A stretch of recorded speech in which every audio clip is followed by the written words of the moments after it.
welcome to the RP Jester's Court. Welcome to session 0, everyone. Yeah, boy. My name is Casey. Woo! I will be your dungeon master, and joining me today, we have Sky Swanson. Hi, everybody. We have Seth Coveyou. That's me. We have Rachel Kordell. Hi. We have Andrew Frost. Hello! And we have Jonas Tintenseher. Great, I love it. Did I pronounce that right? I can never tell. No, I was wondering if you had practiced and that you haven't. I work? think you should pronounce it a different way every time. Okay, Perfect. we'll do that. We'll do that every time because I can never pronounce your last That's name. great. Anyway, That's great for brand identity, right? Yeah, I think so. Of course. That'll be Yeah. a It good really running differentiates us a little bit. All right, so let's get right into it. First thing that I think we're gonna go ahead and talk about is the world that we are delving into in this lovely little podcast. So basically, a little bit of background on sort of where you guys are. We are in this world. It is a world that kind of... Yeah, very funny, I know, right? We're in like a I'm world. there right Surprise, now. surprise, everyone. So, way back 1,000 years ago, the world was full of technology, much like it is today, even more advanced. However, there was a cataclysm that happened that brought about the destruction of that entire civilization and destroyed the power source that powered all of the technology. No one really knows exactly what caused it. Some people think it had to do with the deities, basically destroying them for their avarice and their reaching for power, essentially. And others think that it was a natural disaster. Nobody really knows. There are still remnants of the old society in ruins and in small pieces of tech that are still left around. Artificers and wizards have taken to trying to figure out alternate ways to power this technology. Some successfully, some not so successfully. It kind of just depends on how complicated the device is. The grand majority of it is completely unusable, though, without this the power source that had once powered everything. Going into that, sort of moving towards these different continents that we have here, some of them have they've developed different ways of interacting with this technology. And some of it has to do with the religion. So I guess the next place to really go is the deities that we have here, because these are all homebrew deities as well as a homebrew world. So let's start off with the two major deities, which are Preservation and Ruin. Preservation and her followers believe that everything needs to be kept safe and kept the same. While this makes her a god of life, it also kind of puts her against any sort of progress. So her followers believe that the cataclysm was caused by Preservation herself to strike down those who sought to disrupt the world. Ruin, on the other hand, is her counterpart. Ruin seeks to tear down the world and see it fall into oblivion. His followers tend to fall under death, trickery, and war domains, although he doesn't really stand for any of these concepts, as he seeks the destruction of everything. He's constantly fighting against Preservation, who wishes to protect the world against any harm or any change. Just sound like a real nice person. Oh, Yeah, no, he's great. Great guy. Real Yeah, swell real. fella. You really invite them to a party. Yeah, I was gonna say great at parties. Yeah, no, Ruin's great at parties. They He's would the be kind the of guy one- who will take the keg and throw it through a window. I was gonna say they would be the one to drink too much and smash a table. Yeah. Tank! He doesn't want anyone else to drink it either, so he just throws it through a window. Ah, the jerk. Together, Preservation and Ruin had 2 kids, twins, Change and Creation. My boy. Sorry. So Change is, Someone's excited. again, the child of Preservation and Ruin. They are genderless, and they and their followers know that the world can't stay the same, nor can they allow it to be destroyed. There's a power in creation and progress, and their followers tend to be Tempest, Knowledge, and Nature domains. Basically, they are kind of against both preservation and ruin, in a sense, and a combination of both of them, because in order for things to change, the old needs to get destroyed, but it can't stay the same as preservation either, and something new comes from it. So they're kind of a combination between preservation and ruin, more than anything else. Cool. Then there's creation, who tends to work very well with their brother Change. But they have kind of more issues with both preservation and ruin. Creation's followers want to improve themselves and the world around them through the creation of magic items, art, music, and pretty much anything else. They don't like to get bogged down with the past or the future and are very much living in the present moment. His domains are Forge, Light, Life, and Nature. Basically anything that has some sort of growth to it. The last god is magic. Now, the way that this sort of lore goes on these deities is magic came hurling into the planet on a moon, the second moon of this world that we are in. What? There's 2 moons? Yeah, there are 2 moons. There are 2 moons, guys. I was not told this. I read a whole bunch of the lore about the gods. I completely forgot about that. That's some anime level stuff, and I love it. Yeah, no, we're throwing in a whole bunch of stuff for everyone. Completely out of left. This one's for the kids. Yeah, we got the 1 moon in there. We're throwing in a second moon. So Magic's the youngest of the gods, and gave the people of this world the ability to use magic and manipulate the weave. Thank you, Magic. For this, the other gods imprisoned her for giving mankind too much power and creating an incredible amount of chaos, essentially. Chaos. Her followers seek to use the knowledge that she gave them as a form of thanking her, so using magic as a sort of prayer to her. Some of the sects, yeah. It sounds weird in an audio medium, huh? Good. That was a good clarification. Yeah, because I was wondering where you were going. Yeah, right. Some of the sects of her followers believe that the use of magic spits in the faces of the other gods and should be used to disrespect them for imprisoning her. So basically, some of them believe that in using magic, which was a gift from magic with a capital M, is a way to basically say, hey, we still have it, and you guys didn't do anything except piss off our god. Nanny, nanny, poo, poo. We got magic. Exactly, because the other deities have no way of just taking it away from humanity. Okay, then. Oh, so it's sort of like, what's that Greek myth guy called? Pythagoras? No. No. No. The one that brought the fire. Ooh, math. Prometheus. Yeah, it's Prometheus. yeah. That's the one. Yeah. Once Sure the fire is given, it can't be taken away. Pythagoras, who was cursed for bringing the knowledge of angles to humanity. That is a curse, I will say. That is true. Just ask my report card. Same. There are even more extreme sects of the magic followers who want to use the knowledge of the arcane to eventually free her from her imprisonment. But those are rare, and you'll probably never encounter them. No. No, never. So going off of the deities and kind of the lore behind them, we're going to shift our way into the different places here in the world. First and foremost is the continent of... Let's start with Spear. Spear. So Spear is one of the southern continents, and they are kind of overrun, or they're ruled over by this organization known as the Watchful Eye.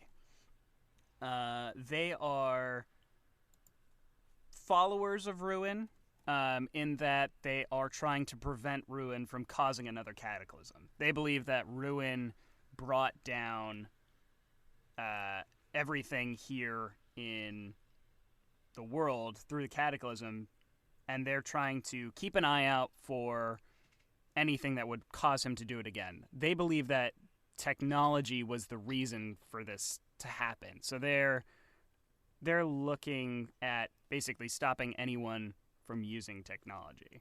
So Spear in general is one of those places where you're not going to find any tech, at least not used out in the open. They kind of have a very tight grip on the entire continent. Although the Watchful Eye isn't technically the rulers of the continent. The rulers are in a separate city called Caldore, which we'll give more information on that if we end up going to Spear. But that's not where we're starting. I feel like geographically we should also note that those places are on complete opposite ends of the continent. Yeah. So the Watchful Eye's main location is in the northeastern part of the country, and Caldore is in the southwest. Another continent is Eterland. This is the place where technology is pretty much thriving the most.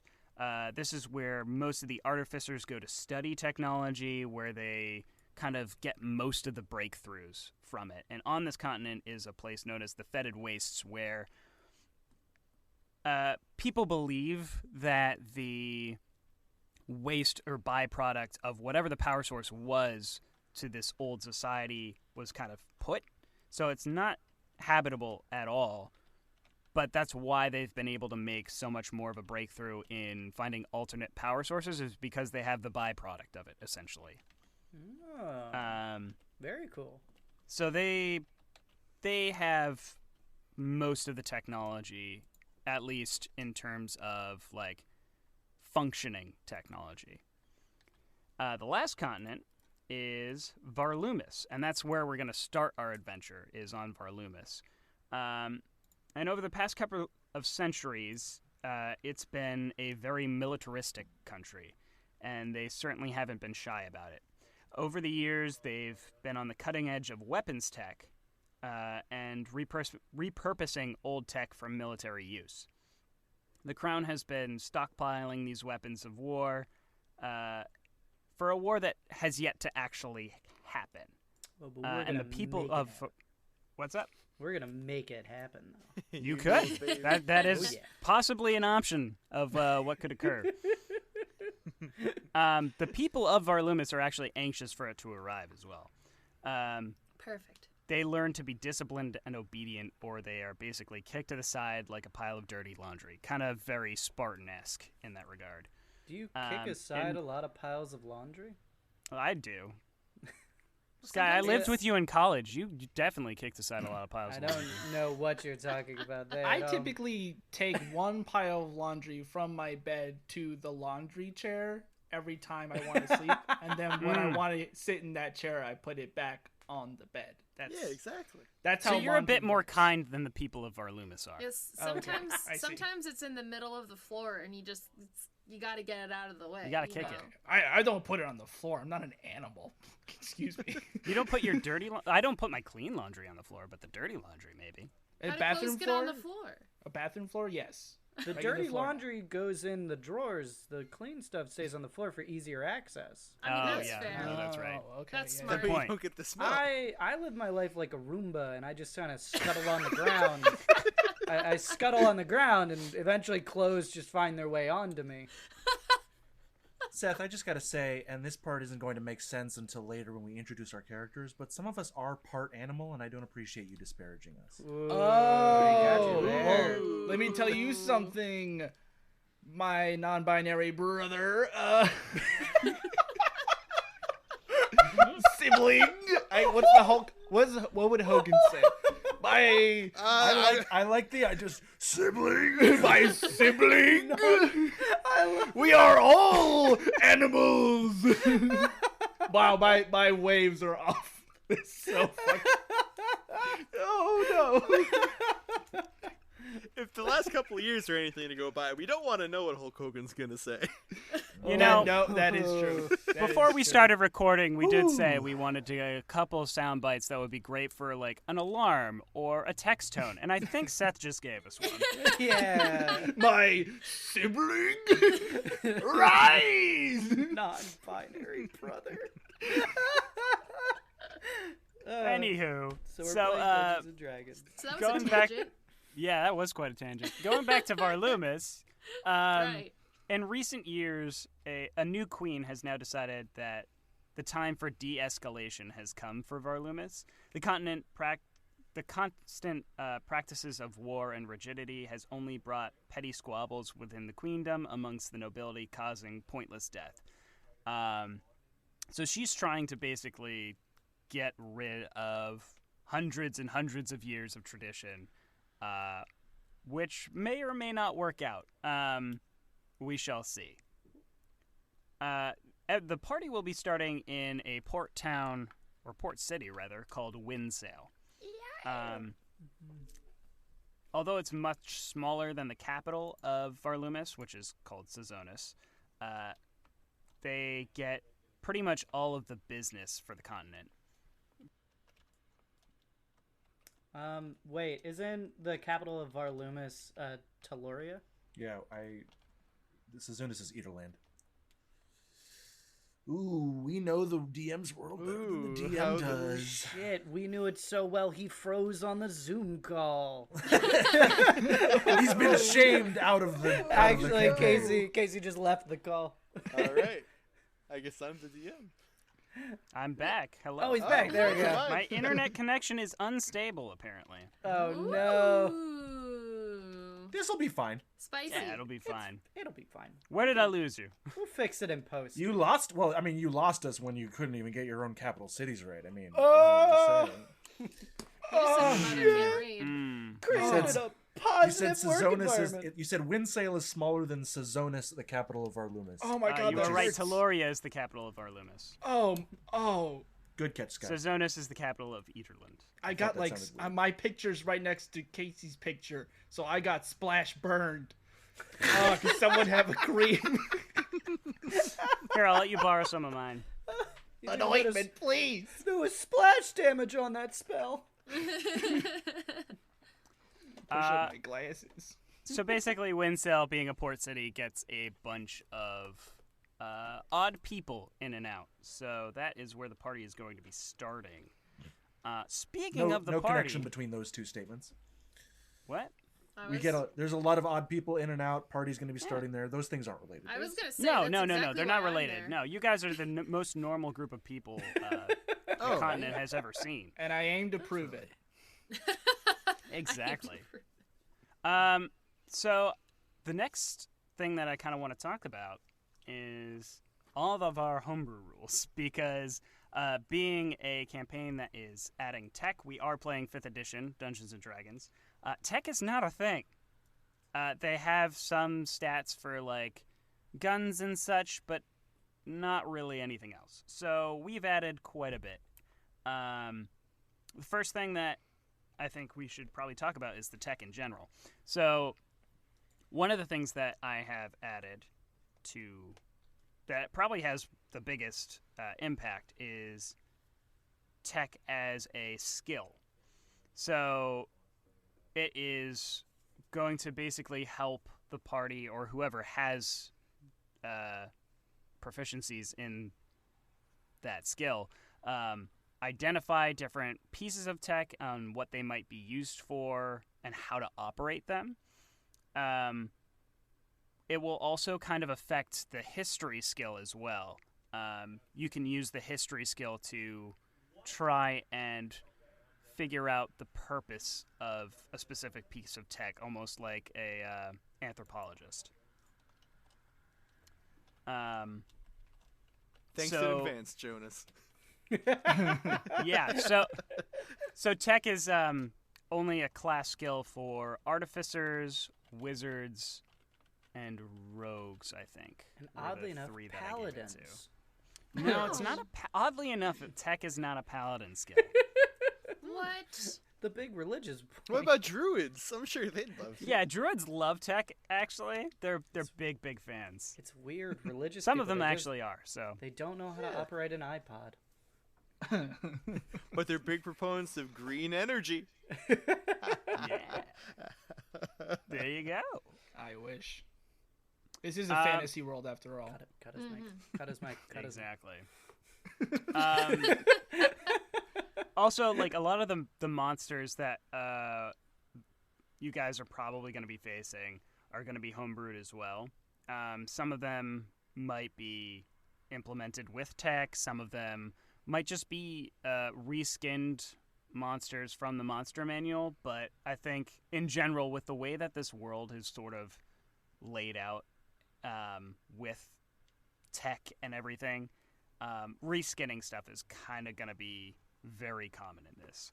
So if you as a listener hear something that you have no idea what it is, it's probably because I just made it up.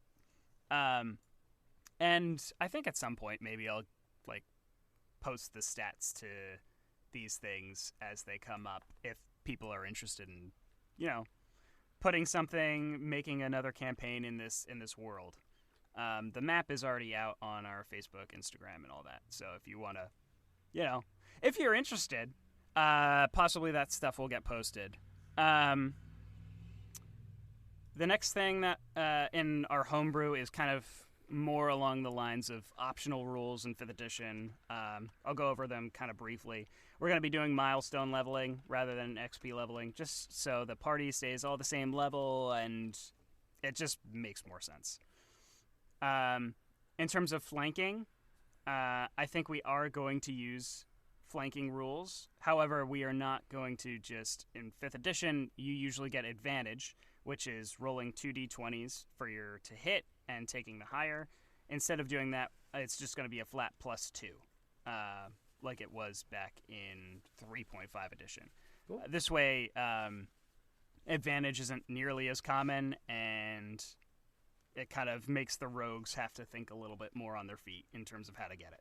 Question for you, Thanks, GM. buddy. You're welcome. Question for you. So that's if there's a person on each side. So there's one in the front, one in the back, and then it's a +2.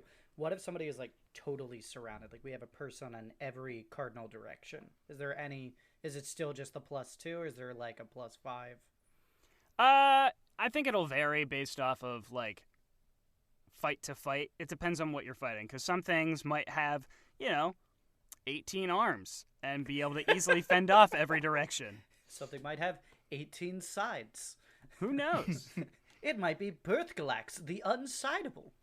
Well, we'll probably have a D20 shaped creature at some point. Who What knows? if they're a circle? Oh, well, then there's no way to flank them. The default rule, I think, doesn't really matter, is in 5th, like in 3.5, it used to be you could have angles on the flanking. In 5th, it's just opposite sides. Are we doing just opposite sides, or? Angles can work too. I mean, it'll be easier to do when we're actually in the game playing it, and we'll have a map in front of us. You guys won't necessarily be able to see it, but I'll be able to easily tell you, yes, you have that +2. No, you don't. Man, that Pythagoras, we can't cut it because it just keeps coming back. Yeah, it just keeps coming back, that Pythagoras. The funny thing is, in 5e, because of the way movement works, the universe is non-Euclidean, and Pythagoras literally doesn't apply. If you have a triangle in D&D with a flying creature, and it's 50 feet up and 60 feet away, it's 60 feet away. It's not whatever the hypotenuse is. It's just 60 feet. Right. The world doesn't make any sense. Yeah, it's nuts. It's just whatever the longer side is. The last homebrew thing that I kind of wanted to talk about is death saving throws. So in 5th edition, when you go down, you have to roll a death saving throw, and if it's a 10 or higher, you get 1 success. If it's a 10 or if it's a 9 or lower, it's 1 fail. 3 of either, 3 successes, you stabilize. 3 fails, you're permanently dead. The way we're going to be doing it is we are going to be rolling those death saving throws behind a screen, so just the person who's dying and myself know what the roll is. That's going to put some pressure on the party because they don't know if their teammate is actually dying or not. They don't saw know a how well they're TikTok. doing. I I've had this idea for a while. But yes, I have seen that TikTok, but I saw it and I was like, I don't know, maybe I sent it to you or maybe I didn't, I don't know, but I was like, that's scary, and I think I kept it to myself. I think it's a little bit. I would have. I think it's Oh a little my bit more God. realistic It is. because It is. Oh, absolutely. just definitely. looking at Now- a body on the ground, you don't know if it's gonna stabilize or not. You see somebody bleeding out, you're either gonna run over to help or you're gonna keep fighting the monster. Look, I was excited and scared, but also excited, so I'm not upset about this. Oh, yeah. I am so for this. I love 5th edition, but man, I wish there was more chances to die in it. There's so many fights that I go into where I'm like, I'm not gonna die from this. I'm gonna be fine. I'm gonna live forever. So I love the idea of people not knowing. Now, a question for you though: could someone roll like a really high perception check, and maybe get like either a hint or something towards A it? perception with a medicine check, yeah, both. Ooh, I would okay. let you roll them both in the same turn. A perception would probably be like a free action, and the medicine might take either a bonus or an action, depending. Okay, cool. Just to get a sense of how they're doing. It won't tell you exactly how many successes or failures they have, but I might give you one or two depending on how far along they are. Okay, very cool. Sweet. Looking Good forward to stuff. it. Oh my god, I love it. So that's pretty much all the homebrew stuff I have. So without further ado, probably the reason everybody's listening is let's talk about your characters. Who am I? So Who am I? a little bit of what we're going to be doing here. We're going to be talking about everybody's character. And we're kind of going to do it in a way that we can sort of have a conversation about them, see where they fit in the world with all of us here. Nothing we say during this session 0 is necessarily canon. It's only canon when it's said episode 1 onward. So this is sort of a brainstorming session. Everybody has a character already, but if somebody else in this group of players has an idea that they think would fit for that character that is really good and the player likes, then that might end up being the canon. But we won't know until it's said session 1 onward. So without further ado, I think I'm going to go ahead and hand it over to Rachel. Oh, baby. You picked me with the most decisive of all of us. Well, that's what I think it's going to be helpful. I think it's going to be You're helpful right. because we're all going to be talking about it together. So Of you course. have an idea, and we can help build upon that, essentially. Organically. Like The it most is. time to work on it. I love it. Okay. Yeah, let's force this organic conversation. So how deep are we going? Like, do we want to know like my family? Like what are the You can go boundaries? as deep into it as you want. If you don't go that deep, we can kind of brainstorm other stuff that you might not have thought about, that you might want to change for the deep lore. I'd say go ahead and start off with the class and race that you're playing. Well, of course. My character is Artemis Alwyn Kroft. She is a Circle of Stars druid. She is a tiefling. She is 20 years old. Excuse me.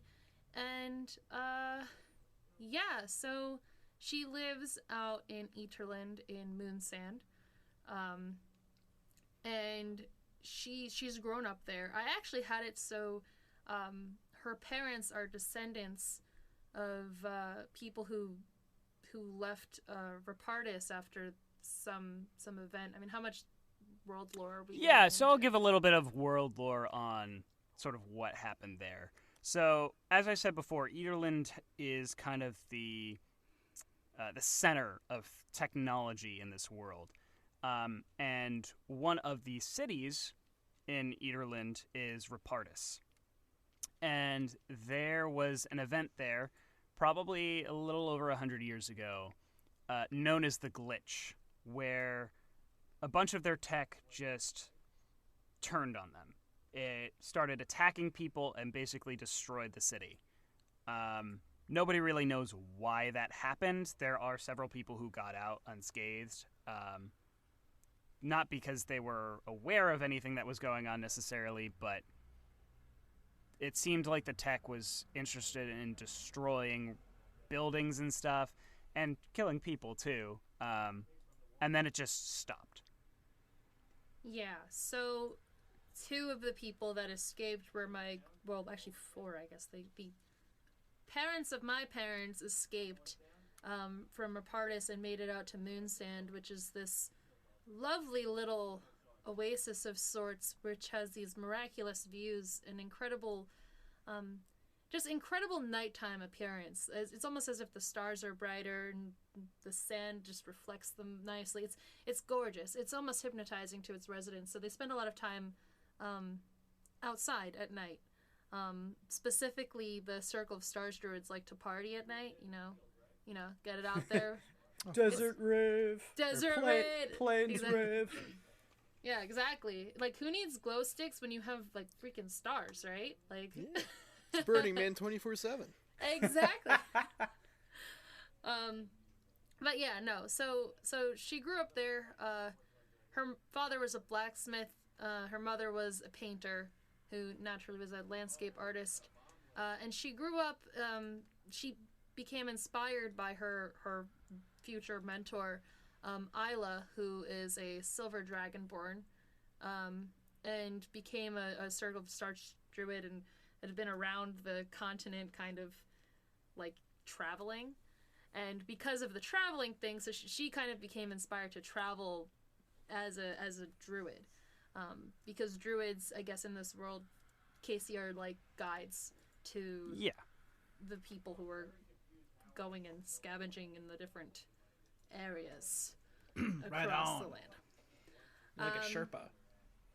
But yeah, so the way I kind of have her personality-wise, and I literally, as I was driving home right before this, I was kind of talking to her, if that makes sense. And I was kind of trying to lay out what I kind of wanted her to be, and I decided that I wanted her to be kind of almost overly positive about things. Mainly, she's trying to make up for the darkness that exists in the world by bringing as much good into it as she can. I kind of like that as a personality trait for her. And with that kind of falls into her traveling. She kind of wants to spread as much starlight to the people as she can. There you go. I see it. There it is. There it is. We I have a see question. you. I have a question. Sure. Rachel, is Artemis in the room with you right now? I mean, she could be. Does Artemis have a wand? Can you your reach? head? Can you reach Artemis? Yeah, Yeah, so you that didn't brings say up an these important point. Sure. Do you have a character voice for Artemis? I mean, yeah. I mean, I was working on it. Okay, it's Okay, nothing I mean- like solid. That's not the attack I was trying to make. I was saying a while back you said you were talking to Artemis, and I was Yeah, like, I mean, she's right here. is she right? Is she here with us? Can we ask her a few questions? All right, everybody, bring out your Ouija boards. Let's start a seance. Put your We're hand gonna on make the a circle candle. of d20s. Oh, that'd be beautiful. Light some on fire. Anyway. Oh, I do think it's important to note as well. Everyone's starting off at level 2. Whoa! Skip level 1. Yeah, that's, we skipped That's the right one over with the it. 0 after it, right? Yeah, Yeah. there you go. Thanks. Yeah. Level 1's chump levels. Who likes level 1? Not me. It's Not me. 2.0. That's where you're starting.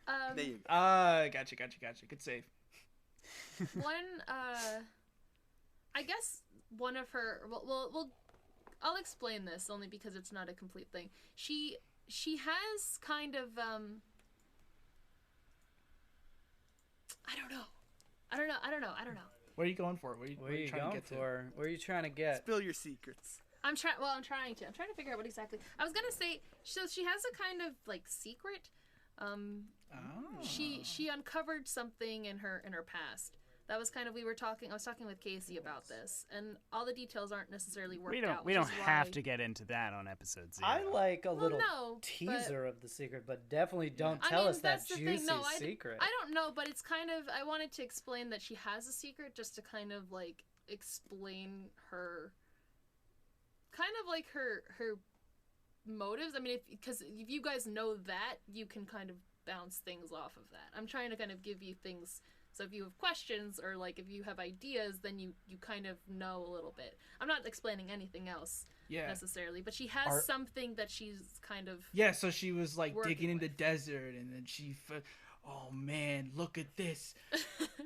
It's a story hook. Oh my God. Look at that. It's literally just a giant foot chick that someone's carved story into. Yeah, exactly.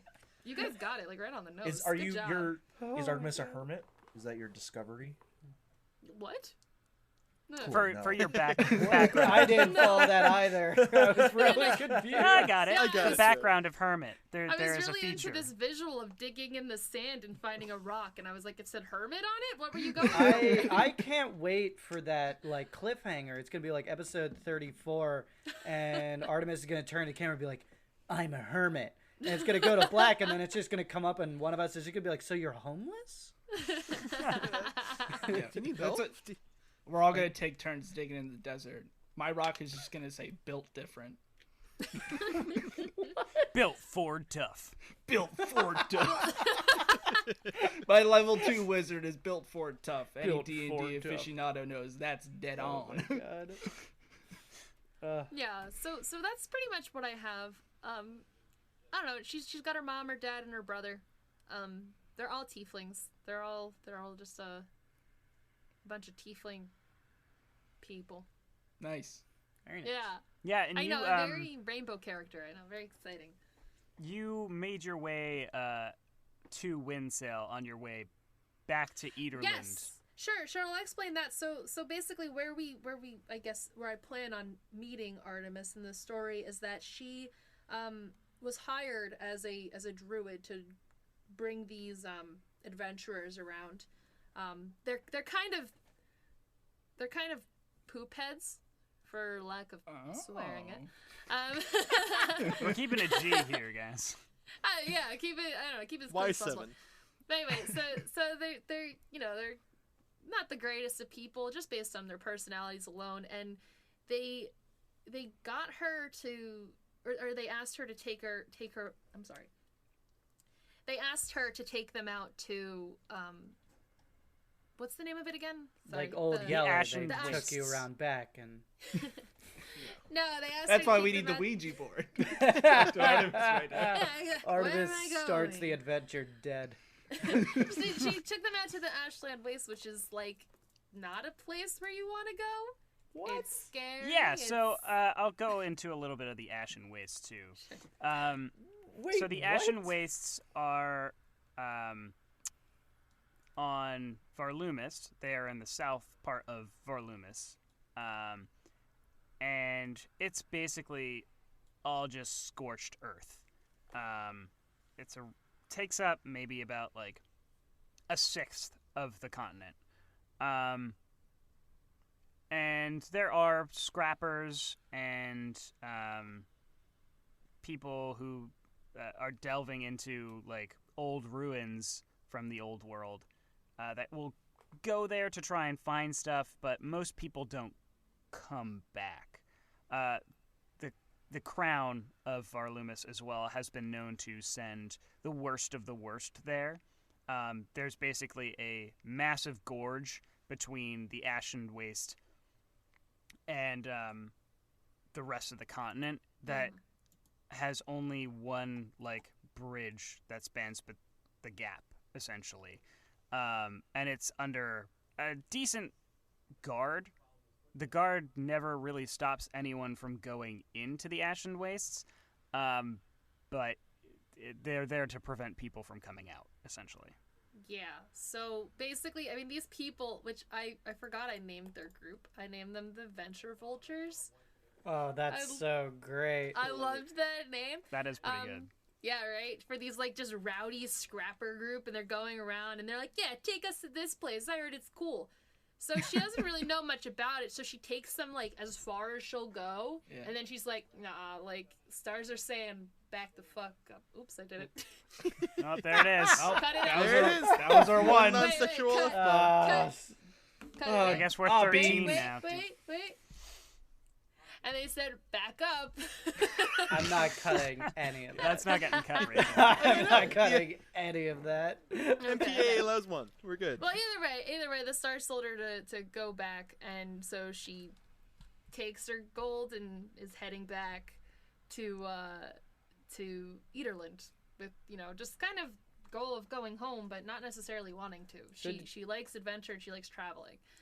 So did you didn't even set foot in the Ashland Waste, or did you? I'm sorry. Okay, then. No, she did not. No. I was about to be like, how the hell did you get out of there? No, she didn't. She got up to the gorge, and they are like, awesome, and she's like, yeah, no, that's on your way. We Gucci, gang. I'll see you later. I'll see you guys. Take the gold and never. go. Catch y'all on the flip. Exactly. So that's why she's in Windsail. She's just or about to get her ticket to go back. It's not like she's expected back anytime soon. As far as the people who know her are aware, she's out doing her job. So, it's all just heading home. And that's all I got. That's pretty much everything that I have. That's rad. I like it. Beautiful. Thank you. Very good. Thank you. I put a lot into her.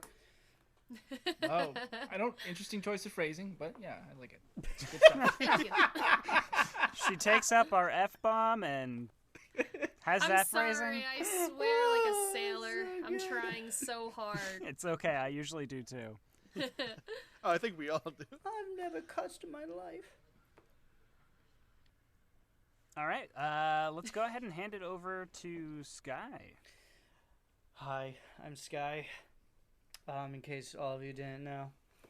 But anyway, I'm excited. I'm so thrilled for my character. I am playing Bratha Hesk, who is a lizard folk who hails from Spire, out in the plains. There are many tribes of lizard folks who live down in Spire. It's sort of the biggest conglomeration of them as far as I've understood. I just want to stop you there for 1 second. It's pronounced spear. That's how your people pronounce it, but right. My people being the entire world. But go on. As the one who created all, I don't know if I do. As the god above gods, it's pronounced. Sorry, how do you pronounce it? Just spear. Like okay, so Spire. So we're from Spear.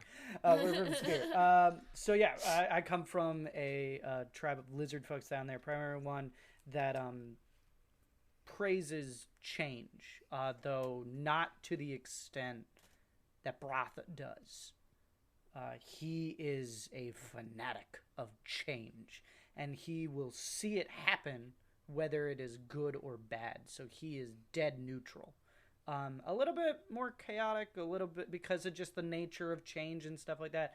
But I don't want to just label him as chaotic neutral, because really, at the end of the day, that whole chart of alliances and whatever it's called again, affiliations, that affiliations chart, you just go all over the place with it, really. I mean, we as people do that all the time anyway. So Bratha I would say he's neutral. But anyway, and he set out when he was 16 to become a mercenary, because he quickly figured out that would be the best way for him to travel the world, experience things. So first he headed off to Varlumis, where he traveled around for about 3 years. He then headed back to Spire, and... Just see, you guys can't see it, but I can see Casey's look of disappointment every time I say it wrong, and it just brings me joy. Listen, I have a strong feeling that my look of disappointment and your joy from it is going to be a constant. So, oh, without a doubt, we'll make sure we point it out. That was just living with you for like 3 years. Yeah.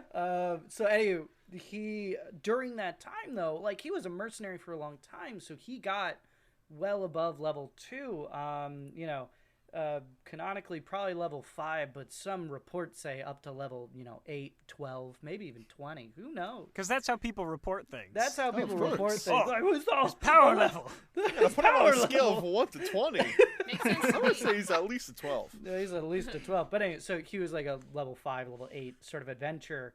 However, in an accident that I'm not going to go into because maybe it'll come up in the travels and whatnot, he withstood a very serious injury, which caused him to be pretty stagnant for a while, which sort of reduced him back down to level 2 for some other reasons that I'm not going into. There's a lot of stuff about Bratha that I'm very excited about, like where he comes from and who he is as a person and all this sort of stuff that I would love for it to come up in canon and stuff like that. Like, I don't even really want to go into his parents and whatnot. He does have 2 dads, though, which is pretty exciting. Nice. I'm very excited for them and very excited for the... It is a very readers. cool story. As someone Yeah, who reads it, I was so. really happy writing it. It was really fun.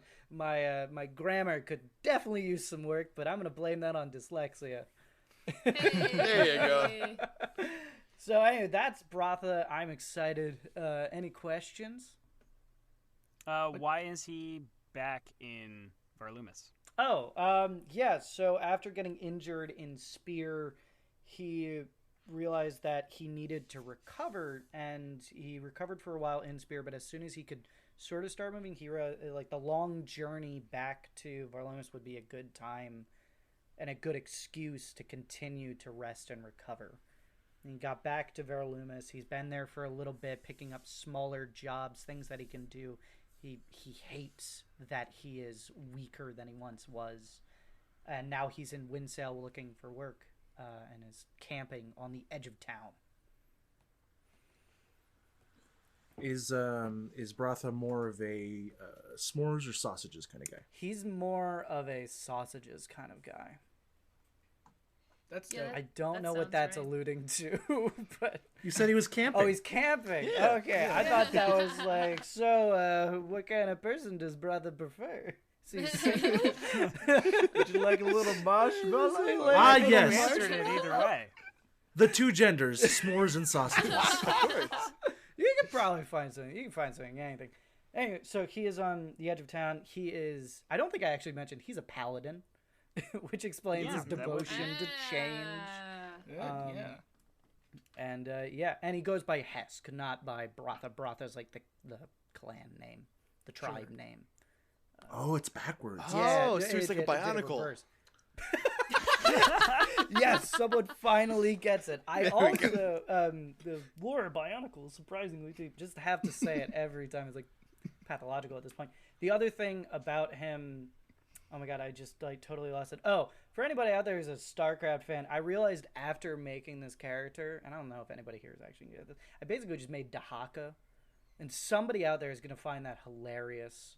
You all might not. It is one of the greatest jokes ever. This reference is lost on me. The Hawk is Exactly. great. Yeah, The I Hawk is have great. no idea. I know. Well, I get I it. mean- Well, good for those enjoying it. That's, I will say the lore of this campaign is basically Bionicle. That's going to be the story. So. Thank Oh, I can't wait to go to God. Metro Nui. Who's piloting Mata Nui? Well, unfortunately, that was the old civilization. Ah. Oh, that explains so much when they had to leave the Earth to get the Mask of Light.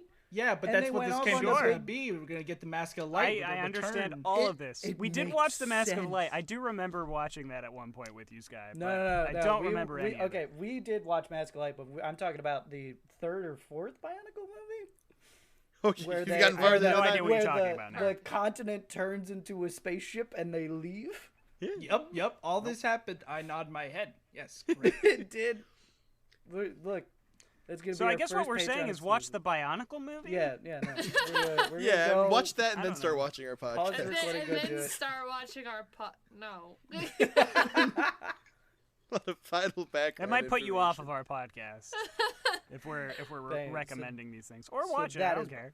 So that is Live your Bratha bliss. in his hole, and I'm happy with him. If we want to just move on to the next character.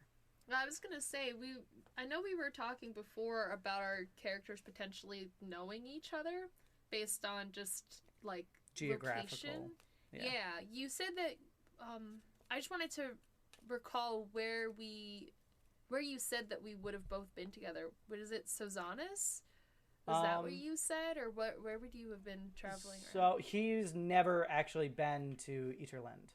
Okay. So he's never been to Eaterland. He's been in Spear. The most recent time would have been about a year ago. He was running with merchant caravans, Okay. just all over the place. when he got injured, I believe he was going between. Casey, help me out with this. He was leaving Harrow, I want to say. I think that's what we ended up deciding on. Something like that. I don't think you would have been there for the injury, though. No, I think if you had been in Eaterland, I would have said that we could probably work something out, but probably not then. No. Unless we just happen to be on the same boat, traveling, maybe between somewhere and Windsail, but No. But no, probably not them. Okay, never mind. Okay. Let's go ahead and throw it over to Seth. All right.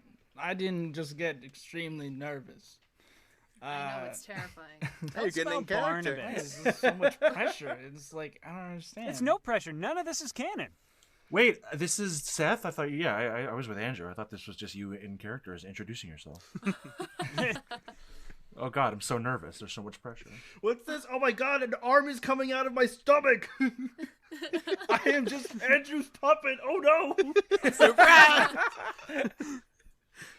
Oh, jeez. So my character's name is... This is Seth, by the way, not Andrew. Yeah, it's probably good to establish what our voices sound like, huh? Yeah. I'm the girl one. Hey! I'm the Alright. feminine one. Hey!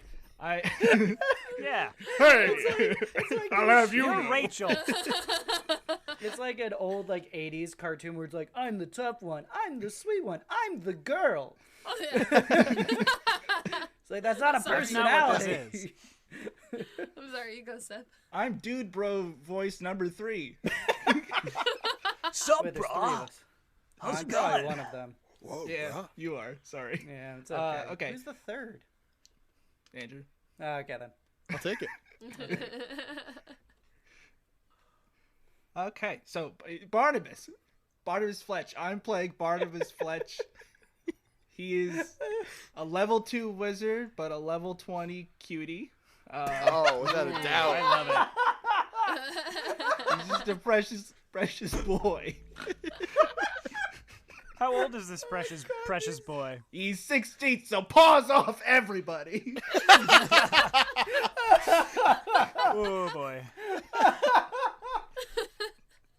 I mean, for all works of fan fiction and fan works, just make sure you say a disclaimer that this is an after story.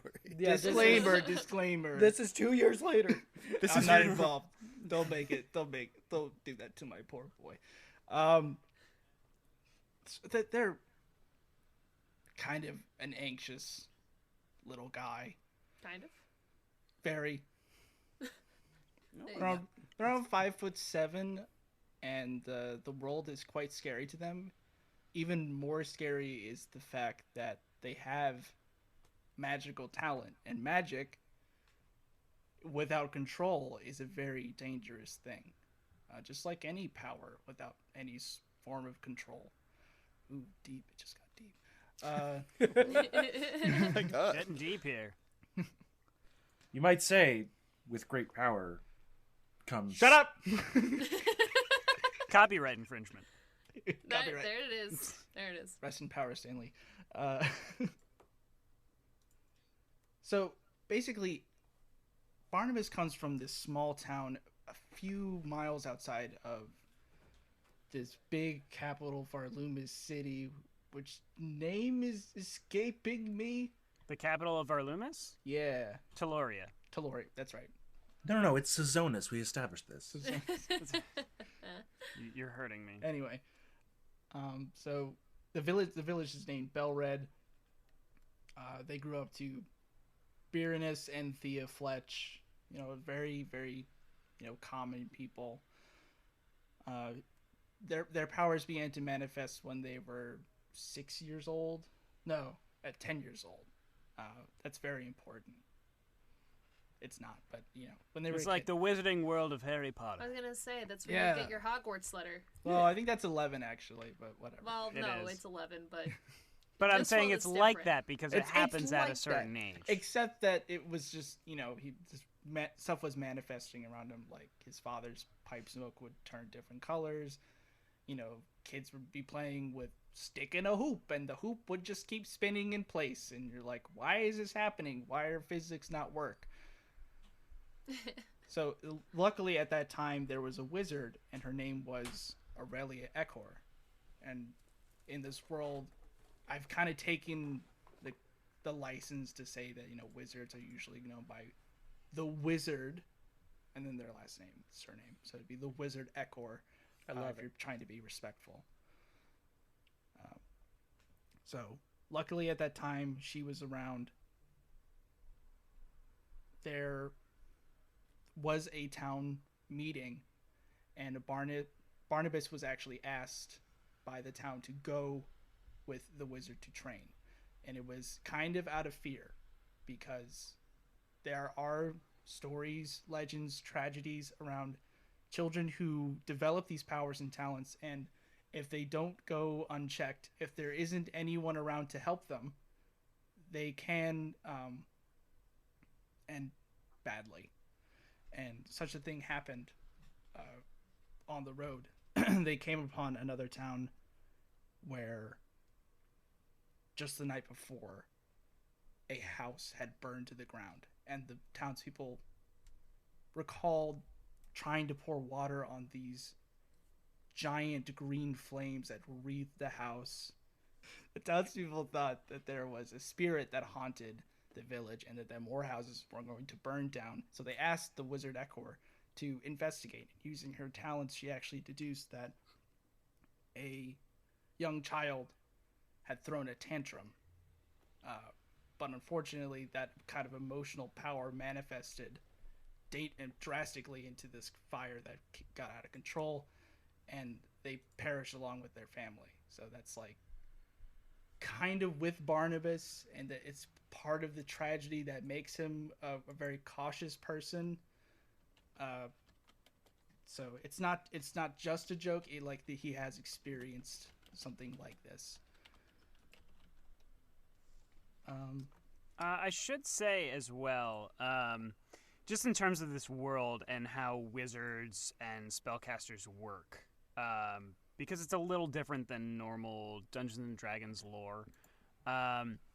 Basically, when magic crashed into the planet and gave everybody the ability to use the arcane power, everyone, not just wizards, not just sorcerers, not just artificers or whatever, everyone has the ability ingrained in them to possibly be able to use arcane magic.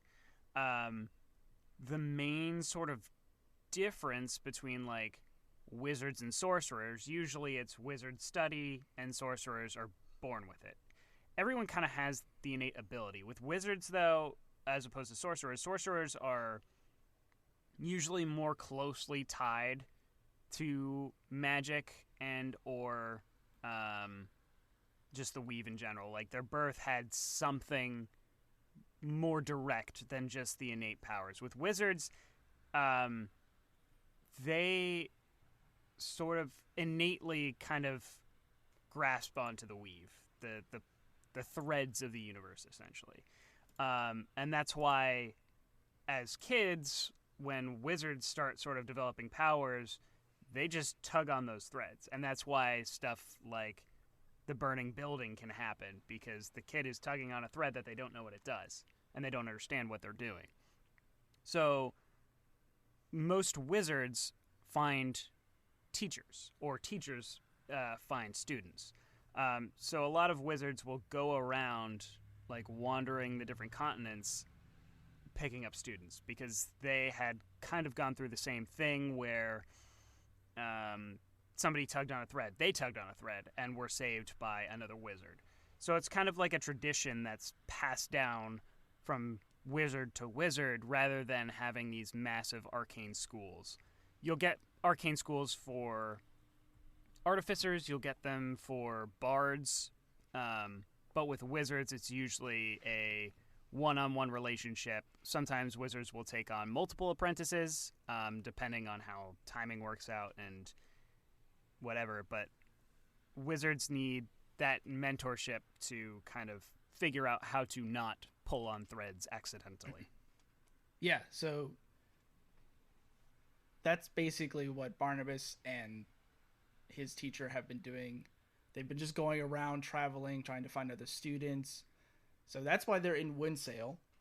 Their idea is to go to Spear and continue that search for talent and, help people where, they need help.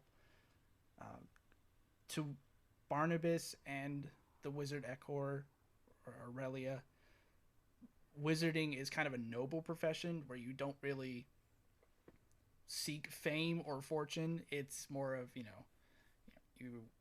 you're an academic and you're in the world to help people, and learning more and being an academic is how you serve.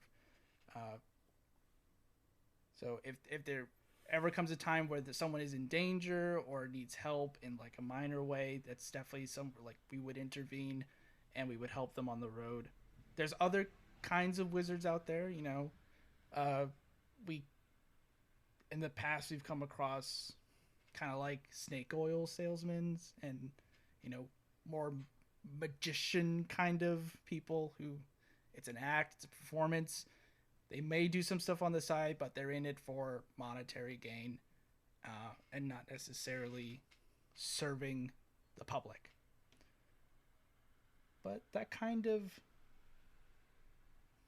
is Barnabus as well. As much as I'm willing to give right now, I will say that Casey made a point of there's not really schools of magic. Mechanically, Barnabus is an order of scribes wizard. Right. That's So mechanically, there's not really schools. There are schools of magic, being like necromancy, illusion, and all that. But there are no like physical buildings of study. That being said, each wizard kind of has their own sort of preference on how they do things, and it doesn't necessarily have to be the same as their mentor. It's kind of more of a personality thing.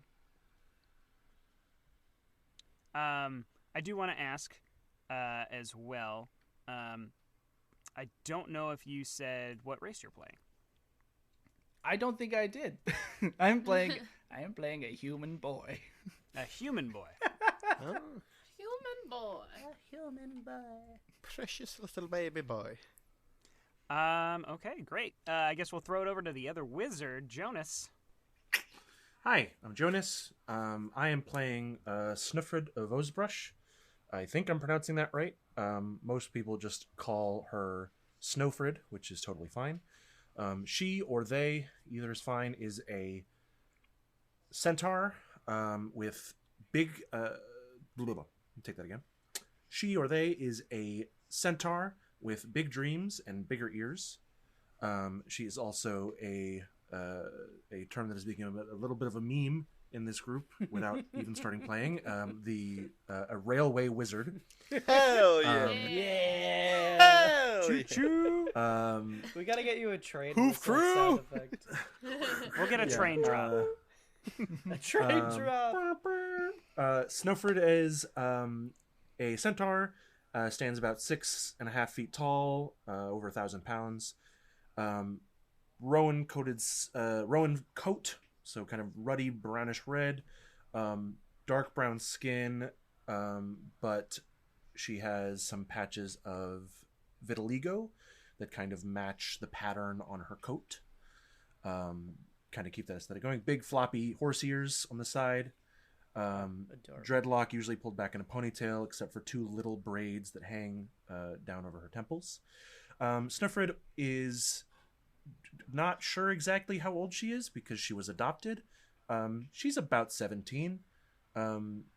She is from Spear, and there are not a lot of centaurs there. And in fact, even her adopted parents don't really know where she came from or who her parents are. And if they do know anything, they've either forgotten or they won't tell her, but they probably would have told her because they're very nice, sweet, small town people. Their names are Gull and Oddleaf. They are a dwarf and a gnome. Although it's been difficult raising a half-ton horse person, they do their best, and they're very sweet, very good. Snøfrid is from a small village built around a bridge over the river Silica in Spear. She has always been kind of clumsy and sort of not good with people. She likes understanding how things work, and people are not so much more complicated, but just more easily diverse and can't be broken down as easily to see what's inside. Not like literally, she's not going to go cutting anybody up. She is a wizard. She is of the blade singing tradition. Although in this case, it's not so much an ancient elven art as it is that Snøfrid has built a variety of mechanical devices that allow her to sort of channel arcane energy into herself.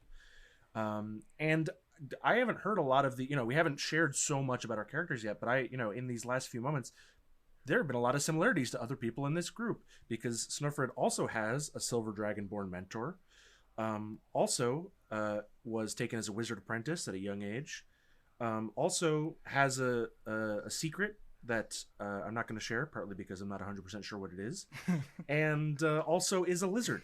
So wait, hold on. I was literally about to interrupt you with the same damn joke. I was gonna be like, and also is a lizard. But she doesn't. But apart from the secret, which I don't know exactly what it is yet, she doesn't have a lot to hide. She is a open person, just not very good with people and social situations. Discovered as a child some old remnants of the train line that used to run all throughout Spear, and has I heard that. and has since been fallen into disrepair and also kind of kept from being repaired by the Watchful Eye, and was fascinated by the old remnants of the old engines, and wants to kind of study and learn about the technology. That's why she's called the Railway Wizard. There's an elf who lived around town, kind of visited occasionally, named Amara, who didn't want to take her on as a student, but saw some potential and taught her the basics, and told her that eventually she had surpassed her, but probably wasn't telling the truth, because Amara is very enigmatic, likes to use illusions and change forms, so probably lying about everything.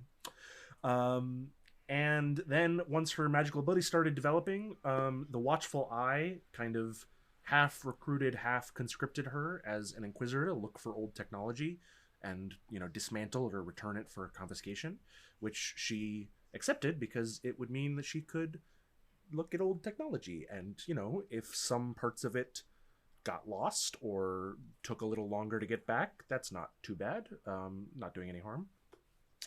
The Silver Dragonborn in this case, his name is Vetra, is her mentor under the Watchful Eye, so not like super close, but they have a good professional relationship. And she is in Windsail on her first solo assignment for the Watchful Eye. She has been an apprentice for about a year and is now being essentially promoted to field agent. Very nice. Very nice. Dope. I will say with the railway that runs through Spear as well, something that you would know, Jonas, and anyone who's from Spear probably would know.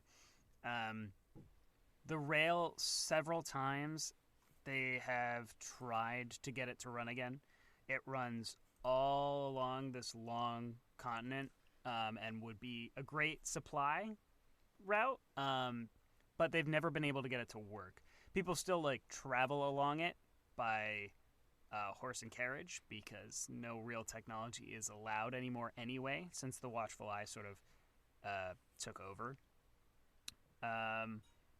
But people have tried and failed several times to get it to work.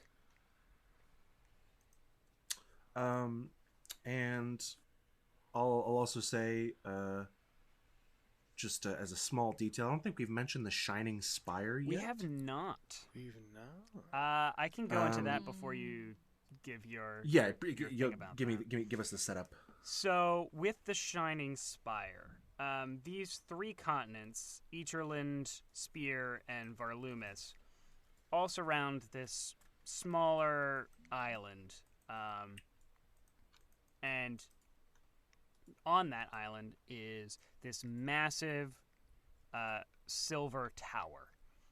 It's one of the remnants of the old world, and it's known as basically the ruin. Any scrapper worth their salt wants to go there, but no one has ever come out of it. People assume either they get lost or something in there is killing them, but nobody has ever come back. But it can be seen from all of the continents because of how massive it is. It basically touches clouds. It's taller than any mountain, and nobody really knows what's inside, but everyone's curious.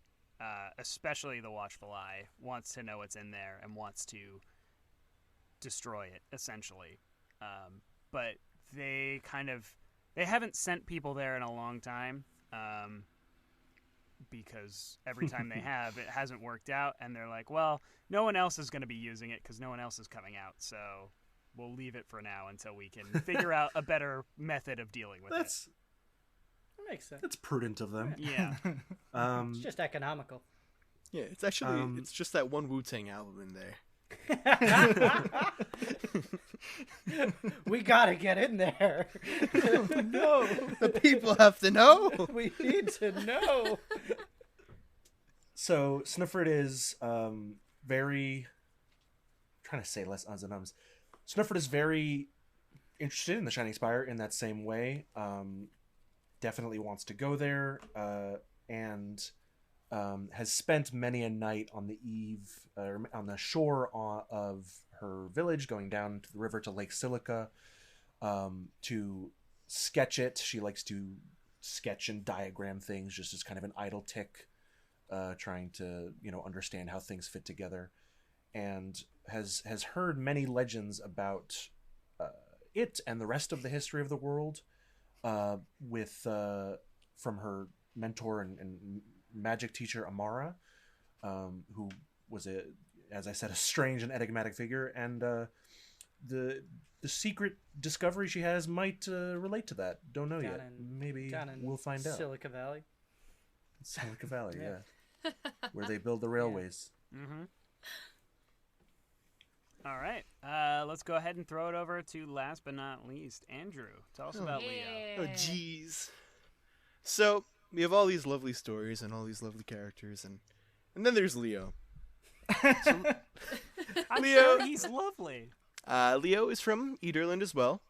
Early 20s, just like most of the party. He is a satyr, who has basically been a scrapper for most of his life in Oasis. Oasis is this minor city that's on the outside of this place known as the Fetid Wastes, which is on the upper right of the continent, which is basically like a not as severe version of the Ashland Wastes. It's still very dangerous, but not nearly to that capacity. It's not as dangerous inhabitant-wise, but you cannot really survive there for very long, just because that's where, like I said previously, where all the byproduct of the old power source ended up. That's what people think, anyway. Yeah, so all that nice radioactive goo is likely chilling up there. All the whale oil ended up out there. That being said, Oasis is really kind of an outpost for people planning to go up there. So a lot of scavengers and stuff will come there to resupply and take stock of what they need. And it's basically run by this group known as the Oil Slick, which is basically just like a scavengers collective. That being said, Leo doesn't often go into the Fetid Wastes. He focuses more so on the Mossmoor Desert. I'm sorry, not the Mossmoor Desert, the Murrow Desert. Miles upon miles of sand dunes. But when Leo was a little kid, he was raised by his grandfather, who basically raised him on these, elaborate stories of this giant treasure hidden somewhere in the Murrow, of like untold riches and power and magic and yada yada yada. And ever since then, it was really his goal to find said treasure, because, having the fame and glory is always a nice little thing to have. That being said, looking for a very empty very big desert, it's really hard to find things because the way wind works and things get shifted around over time. So he's not found anything in the last 10 or so years of him trying to look around. That being said, the group that does run Oasis, the Oil Slick, they're not too keen on him because he keeps asking for materials and resupplying stuff, and they're not getting anything out of it. So basically, after kind of just running himself into a giant pile of debt, he decided, I should probably lay low for a little bit.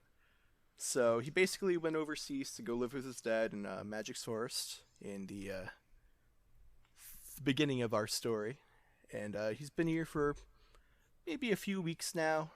He couldn't stand living with his dad anymore, so he decided to skip town and decide to explore a little bit, find some odd jobs here and there, and get some money.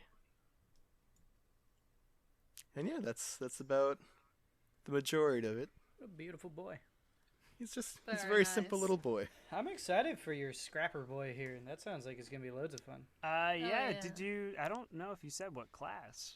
Oh, he is a swashbuckler rogue. I was just ready for you to be Technically like, not a swashbuckler yet. He's going to be. You will be. I intend on going swashbuckler rogue. I was really... Honestly, No, it's honestly a little weird that that more than half of our party, obviously because we have 5, but 3 out of 5 members of the party already have their archetypes, because usually I feel like either you start at a higher level and everyone has their archetype already, or you start alone and only like clerics and warlocks or sorcerers do.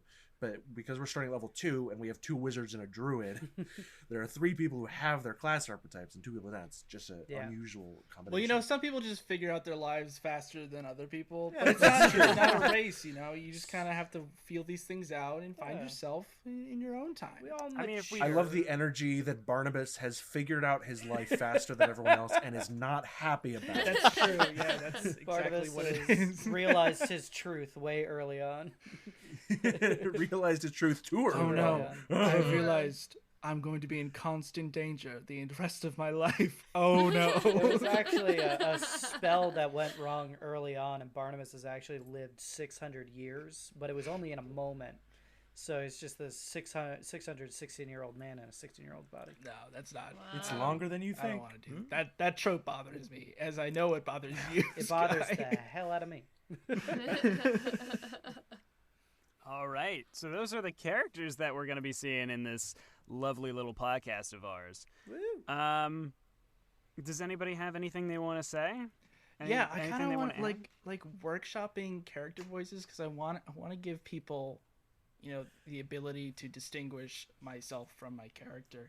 And I was talking like about this to like anyone who was like listening to some of the test audio that we were doing, and they were like, yeah, you need to figure out a character voice. And I was like, okay, well, I gotta think about what like a 16-year-old boy sounds like. And then I was listening to my audio, and I was like, I sound like a 16-year-old boy. I'm like, I don't know what to do. I mean, I definitely feel that. it could be a fun exercise for Casey just to give us a single line, and then everybody says it and what they think their character voice is going to sound like. And then we could workshop it afterwards. I've been wondering why Casey asked what Rachel's character voice is and then no one else. Like, put her on the Well, spot because she's the actor. I did put her on the spot, but that's also because I thought that's where Seth was going, and then he said he That's- wasn't, and I was like, oh, well, I guess we're not doing that. Well, I That's mean, what- I didn't want to like, I didn't want to antagonize her and attack her, but like, she gave me the opportunity when she said like she talked to her character, and I was like, maybe she had this back and forth with her character, like. I mean, yeah, and I mean, I was essentially talking in what I assumed my character would, because I feel the same way. It's like, how am I going to talk as this character? Yeah, I get that. I I like. really, I don't know. I really only can do like 1 accent. It's one. You don't have to do an accent to do a voice, though. I Yeah. know, but I want to. I want something that's like fun sounding, and I don't know.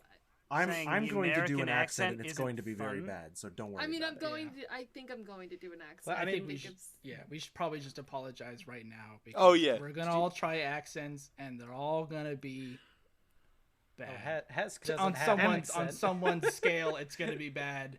And I'm And sorry. I lucked out. Hesk is just deep and gravelly, basically, so that's not going to be too hard for you to. It's going to suck in the I long just term. want to also say for our listeners that you at home, you don't have to do voices for your characters. You're playing D&D, any other RPG, but we're going to because that's just kind of our energy. Well, But also, it's not that we're obligated to, and you're not either. So don't worry about it, especially because ours are going to be terrible. I will also say, in regards to character voices, it is helpful to me that you use them, so I know when you're talking in character and when you're making a joke out of character. Right. Yeah. That too, especially That's because very we're fair.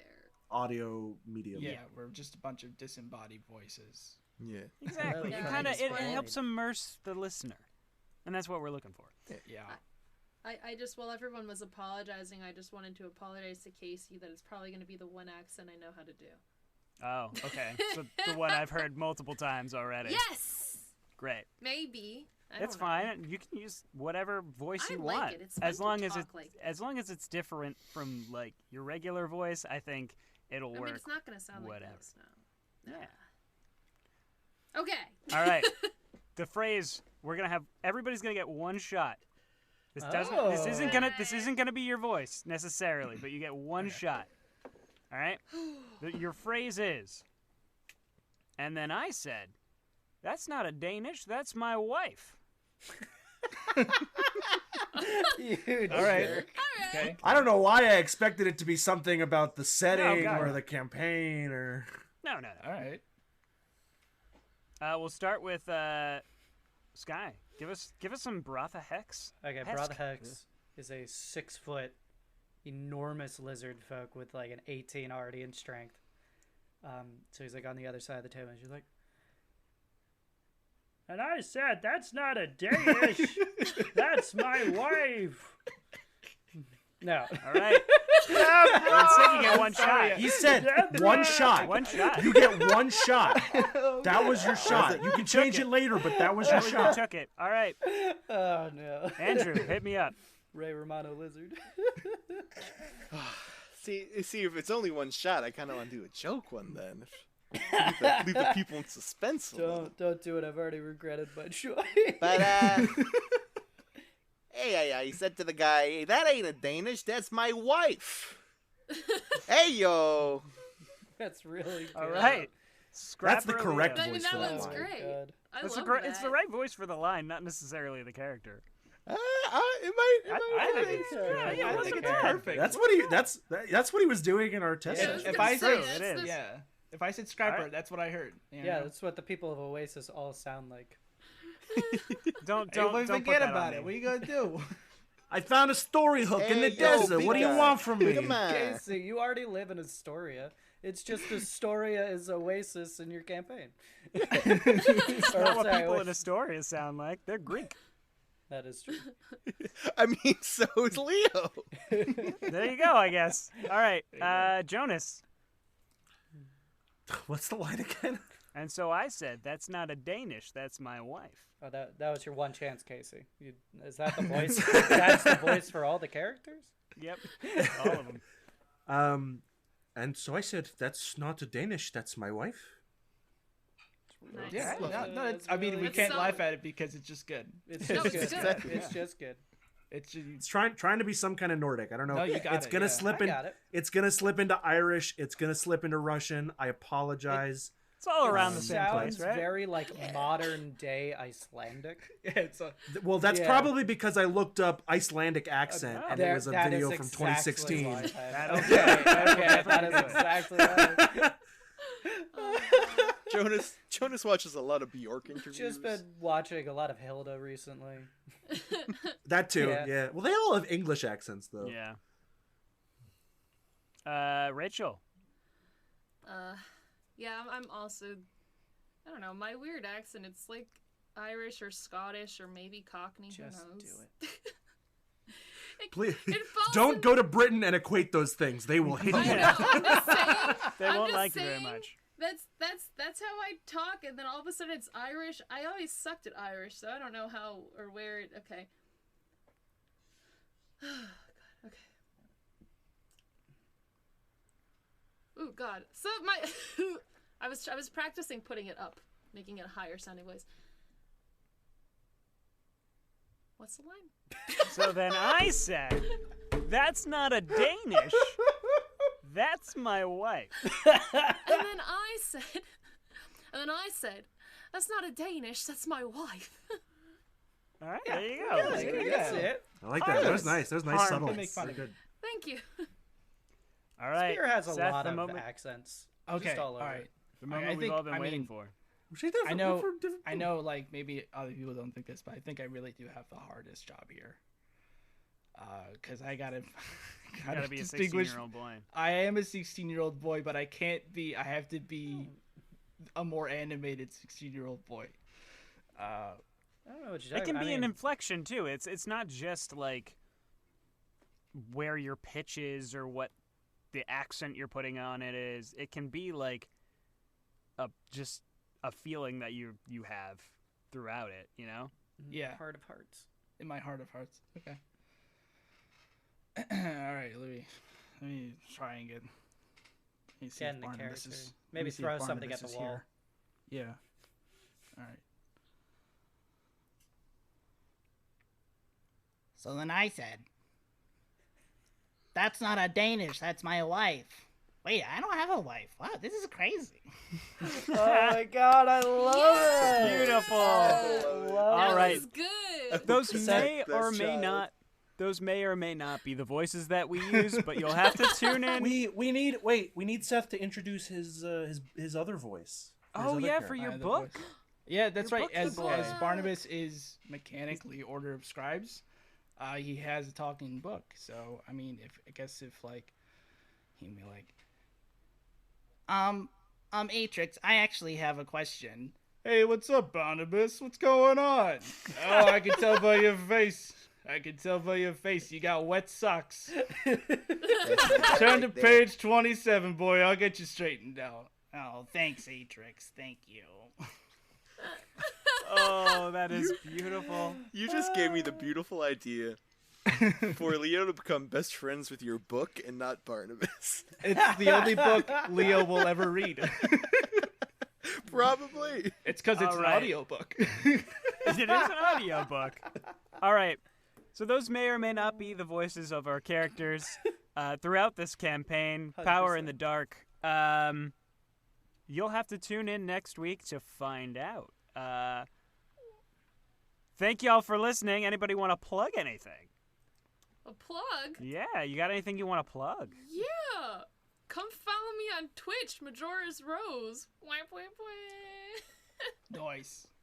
Nice. Someone, Sick. I'm on YouTube, TintenSeher, youtube.com/Tintenseher. I make essays and music and stuff semi-occasionally. I'm also on Twitch, but not recently because it doesn't like me. The streaming is hard on their computer. It wasn't as of 3 months ago, but then it decided, you know what? You don't get to do that anymore. You're having too I'm much figuring fun. it out. I'll be back eventually. In the meantime, YouTube, all my other links are on my YouTube page. Check me out. Seth, anything? You can find me on the street. I'm Check out gentle on, guy. at on the street. Actually not in this panoramic. You could, but if you say hi to me, make sure you keep your distance and your mask on and enjoy life. Yeah, let's plug mask wearing. Very, Keep that very up. nice. Yeah, we're pro-vax, pro-mask, pro being a good person. Don't come in our comments with that crazy shiznit. Shiznit, good catch. This guy, anything you want to plug? I don't know if we have to cut that or not. No, I ain't got shit.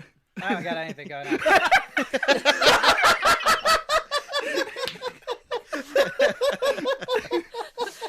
Oh boy. That was great. We were so close. Andrew? Yeah, all my outlets are occupied at the moment, so I don't have to plug anything in. Good. right. That's a knee slap. You know it. I'm going to go ahead and plug Vivid Whisper. Check them out on Facebook, Instagram. We are currently on our way to putting out our first episode for a radio play called Whisperling. So check that out. Very cool. I play the mayor of the gnomes in that. I'm so excited for it. I'm really looking forward to please it. go ahead and check them out. They are amazing, and it was a super fun project. So check that out. All right. Bye, everyone. Bye. Catch you guys next time. See thank you God. in court. I have to pee so The bad. Jester's court. I don't know. I'm trying stuff. We'll see if it works. Every week we'll end it differently. Anyone got any spaghetti? I gotta throw some more at the wall.